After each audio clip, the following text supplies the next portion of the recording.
I never expected her to remember my name, let alone everything else. The laundromat on Cedar is the kind of place people go to disappear for an hour. Fluorescent lights, chairs bolted to the floor, the smell of warm soap that never quite leaves your clothes. I went there on Tuesdays because the machines were cheaper after 8 and because no one I knew ever showed up that late. It felt anonymous. Safe. That's where I kept seeing her. Not at first in any meaningful way, just a woman folding towels with the kind of focus that suggested she was buying time. Mid-40s, maybe older. Dark hair always tied back, sleeves rolled like she was ready to work even when she wasn't. She had a calm to her that didn't ask for attention. It just existed. The third week in a row, she looked up and said, "You're the one who always forgets the dryer sheets." I blinked. "I don't always," she smiled, small and brief, already turning back to her basket. "Last 2 times. It shouldn't have mattered. It was nothing." But no one notices things like that unless they're paying attention. I spent the rest of the cycle watching the machine spin, wondering when I'd started being noticeable at all. I knew who she was, technically. She was my friend Adam's mom. Lived a few houses down from my place. I'd grown up seeing her in passing. School pickup lines, PDA bake sales, the edges of my life where adults existed as background noise. But this version of her felt different. Quieter. Less performed. We didn't talk much. Not in full conversations. More like fragments. Comments about how one washer always shook too hard. A shared look when someone overloaded a machine. Once, she laughed under her breath when I dropped a sock and kicked it halfway across the floor, trying to catch it. "You're doing great," she said, not looking at me. I noticed little things. How she folded each shirt once, paused, then folded again, like she was reconsidering something. How she rubbed her thumb against the edge of her phone when it buzzed, then didn't pick it up. How she always left before the dryers finished, carrying clothes that were still warm. I didn't have much going on outside those hours. I worked days, came home, scrolled through messages I never answered, drafted texts I erased. Sometimes I'd open Adam's chat, type something dumb, then close it. It wasn't loneliness exactly, more like waiting for something to start. One night, as I was stuffing clothes into my bag, she hesitated near the door. "Do you live close?" she asked. "Yeah, couple blocks." She nodded, looked down at her hands. "Good." That was it. She left. I stood there longer than I needed to, folding and refolding a napkin I'd used to wipe my hands like it might explain what just happened. The next week, she wasn't there. Or the week after that. I told myself it didn't mean anything. People change routines. People disappear back into their lives. That's normal. Then, close to midnight on a Sunday, my phone buzzed while I was brushing my teeth. Unknown number. "Hey, this is Linda. I think I have something of yours." I stared at the message longer than I should have, toothbrush still in my mouth, foam slipping down my wrist. "I think I have something of yours" was such a careful sentence. Not "you left this." Not "come get it." Like she wasn't sure she was allowed to be certain. I rinsed, wiped my mouth, typed back. What did I forget? 3 dots appeared. Disappeared. Came back. "Your hoodie." The gray one. It was in my basket somehow. I knew exactly which one. I wore it everywhere. The sleeves were stretched, one cuff permanently folded inward. I tried to picture how it ended up with her and couldn't. That bothered me more than it should have. "I can grab it tomorrow," I wrote. "I'm home now," she replied. "If that's okay." I walked over with my hands in my pockets, the night air cooler than I expected. Her porch light was on, but dim, like it had been turned down out of courtesy. She opened the door before I knocked, hoodie draped over her arm, folded neatly. "Sorry," she said first. "I didn't mean to text so late." "It's fine," I said. I was up. She hesitated, then stepped aside. "Do you want some tea?" "I just made it." I should have said no. I thought about Adam, about how this was his house once, how I'd sat at this same table years ago, doing homework while she moved around the kitchen. But that version of her felt far away now, like a photo you find in a drawer. We sat across from each other, mugs warming our hands. The kitchen clock ticked loud enough to feel intrusive. She folded a napkin in half, then quarters, then smoothed it flat again. "I don't usually do things like that," she said, not looking at me. "Text people late." She smiled faintly. "Invite them in." I nodded, like you understood. She told me she'd been living alone for almost a year. That quiet can get heavy when it stacks up. That sometimes she'd turn the TV on just to hear another voice, even if she wasn't watching. It wasn't a confession, more like inventory. I told her I'd been saving money to move, but hadn't found a reason to pick a place. That some nights felt like waiting rooms. I didn't say for what. There was a lot we didn't say. About Adam. About how I was closer to her son's age than hers. About how she kept her ring in a drawer instead of throwing it away. Those things sat between us like objects on the table no one wanted to move. At one point, she reached for the hoodie to hand it back. Our fingers brushed barely. She pulled her hand away too quickly, like she'd touched a hot pan. "Sorry," she said. "It's okay," I said, even though my chest felt tight. She met my eyes then. Really met them. Not smiling. Not apologizing. Just looking like she was checking something she didn't trust herself to name. I don't know why that moment stayed with me. I thought later, walking home with the hoodie folded under my arm. Maybe because it felt like someone finally saw me. Or maybe because I realized I didn't want her to stop. After that night, the laundromat felt different. Not charged, just aware. She stopped coming on Tuesdays. I noticed immediately, which annoyed me. I told myself routines change. People drift. Still, I caught myself checking the door every time it opened, like my body hadn't gotten the memo. When she finally did show up again, it was a Thursday afternoon. Sun's still out. Too early for hiding. She froze when she saw me, just for a second. Then she smiled, polite, practiced. "Hey," she said. "Hey." That was it. No joke. No comment about the machines. She kept her distance, folding quickly, efficiently, like she was trying to beat a clock only she could hear. I watched her hands instead of her face. How they moved faster than usual. How she didn't pause this time. "You don't have to rush," I said, immediately wishing I hadn't. She looked up. Something closed behind her eyes. "I'm not." Silence stretched. Too loud. Someone dropped coins into a slot. A machine rattled unevenly. "I've been busy," she added, like it explained everything. Right. I imagined saying something else. Asking if I'd crossed a line. If the tea meant what I thought it did. If she'd thought about it too. Lying awake with the TV on low. I didn't say any of it. I pressed my lips together and nodded like a person who knew his place. She finished first. Lifted her basket. Hesitated. "Adam mentioned you stopped by last week," she said lightly. My stomach dropped. "Yeah, just returned something." She studied my face. Not accusing. Measuring. "He didn't know you two were talking." "We're not," I said too fast. Her mouth twitched. Not a smile. More like relief edged with something else. Disappointment, maybe. Or caution. That night, she didn't text. Or the next. I told myself it was good. Necessary. I replayed the brush of her fingers like a mistake I kept almost making again. A few days later, my phone buzzed while I was sitting on the curb outside my place, watching cars pass. "I'm painting the spare room," she wrote. "And the ladder hates me." I stared at the message. Typed. Deleted. Typed again. "I can help," I sent. "If you want." Her reply came slower than usual. "Okay." Her house smelled like fresh paint and lemon cleaner. Windows open. Music low. She handed me the ladder without touching my hands this time. Watched me climb like she was worried I'd fall. "I don't want this to be confusing," she said quietly. "I know," I said. Didn't clarify what I knew. We worked in silence. Passed brushes. Avoided eye contact. The space between us felt crowded. At one point, I stepped down too fast, lost my balance. She reached out instinctively, palm flat against my chest, just to steady me. Neither of us moved. Her hand stayed there. Warm. Real. Her breath caught. I could feel it through my shirt. "I should," she started. I leaned in without deciding to. Stopped just short. Close enough to see the fine lines at the corner of her eyes.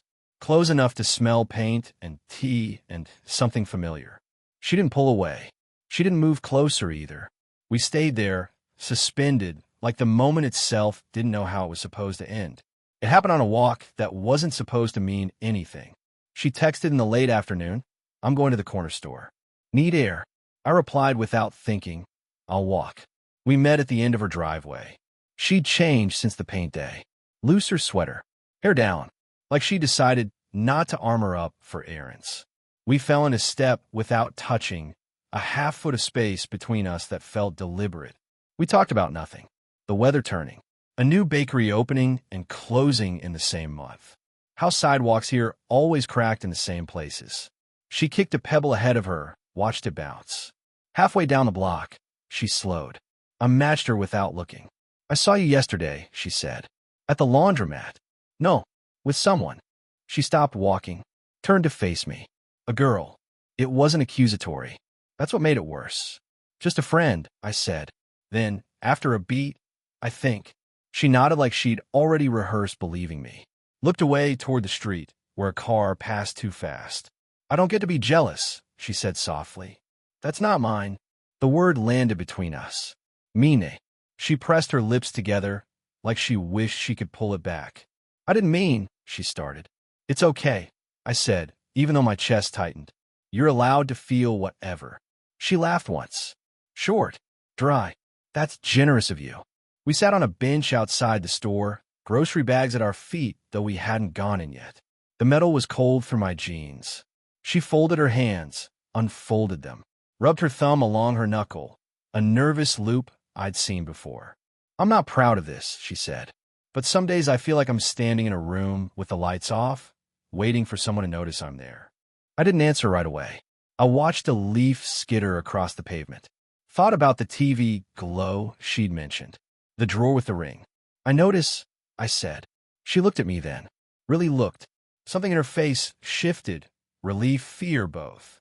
"That's the problem," she said. "You shouldn't." The quiet stretched. Not uncomfortable.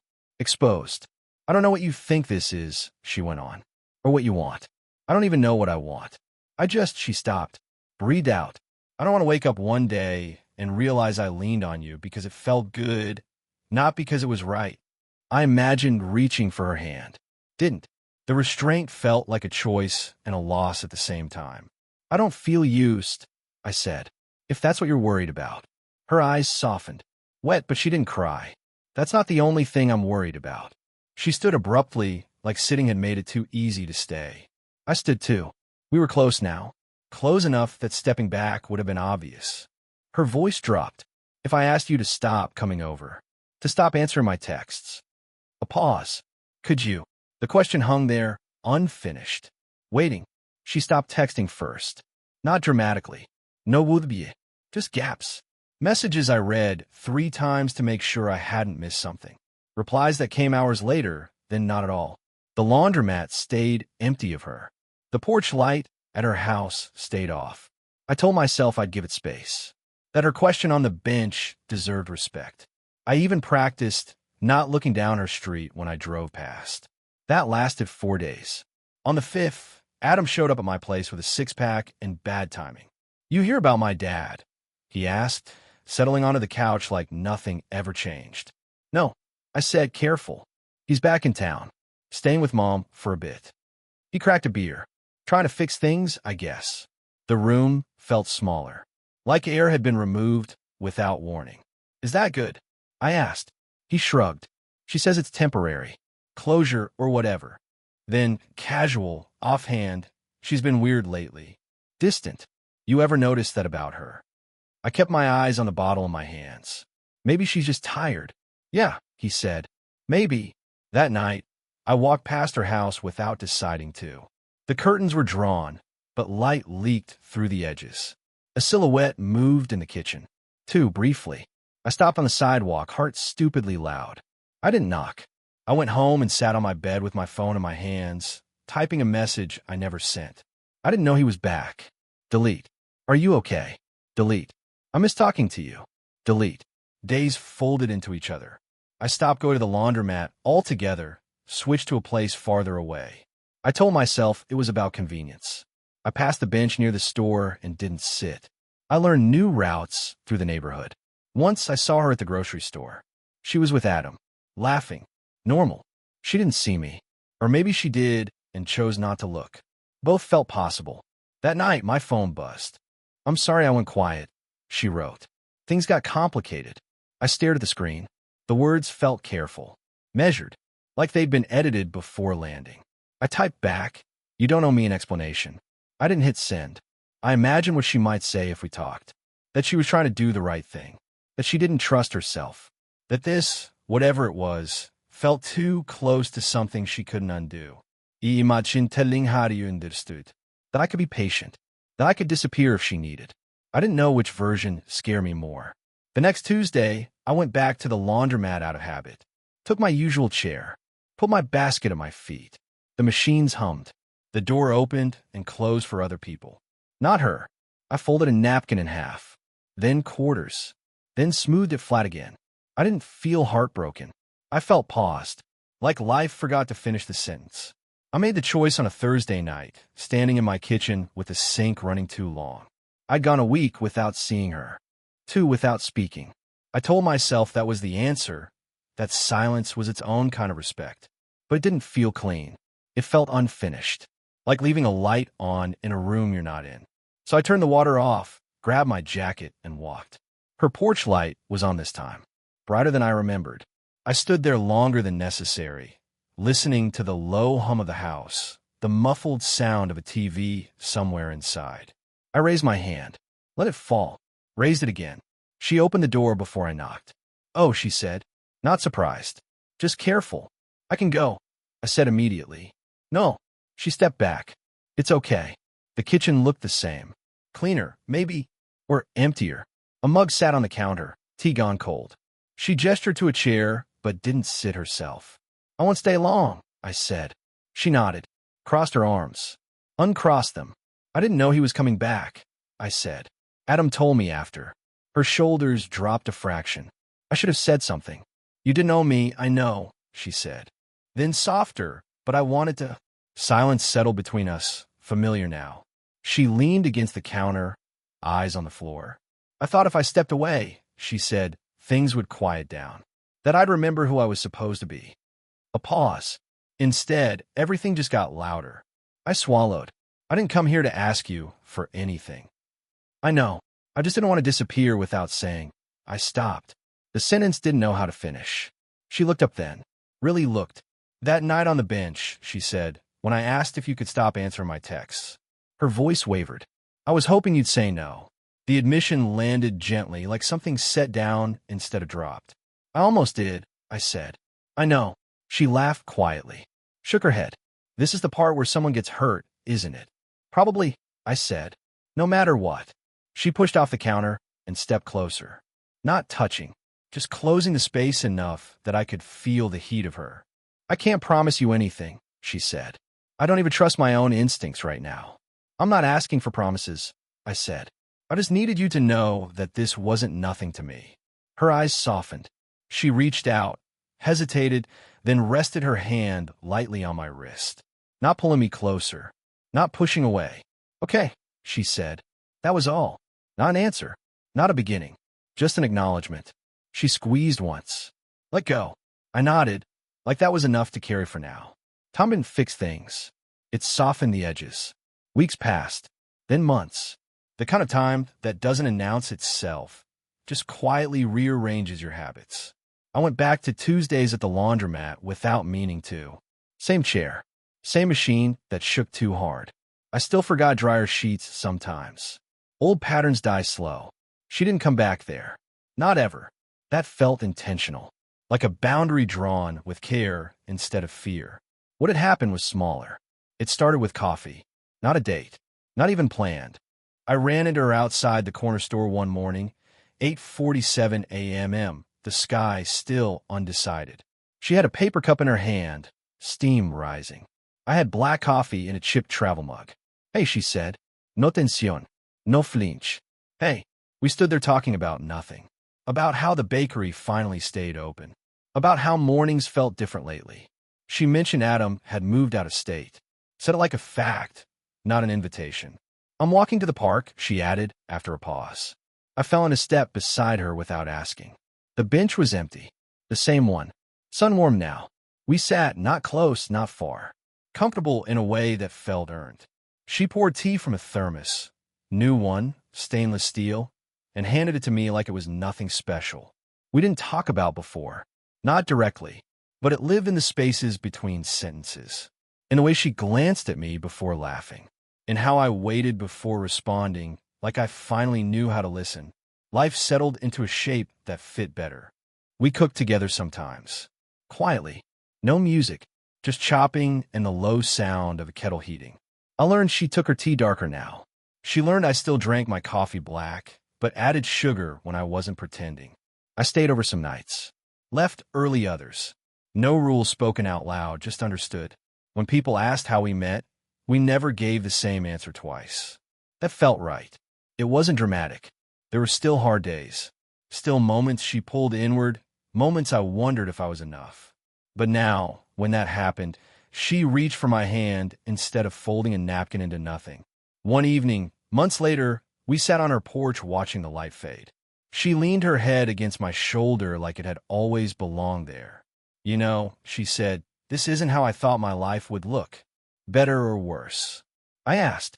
She smiled. Not big. Real. Tua. I thought about the laundromat. The bench. The night she asked if I could stop answering her texts. About how close we came to choosing silence instead of each other. She squeezed my fingers once. Familiar now. Grounded. Some loves arrive loud. Ours just stayed.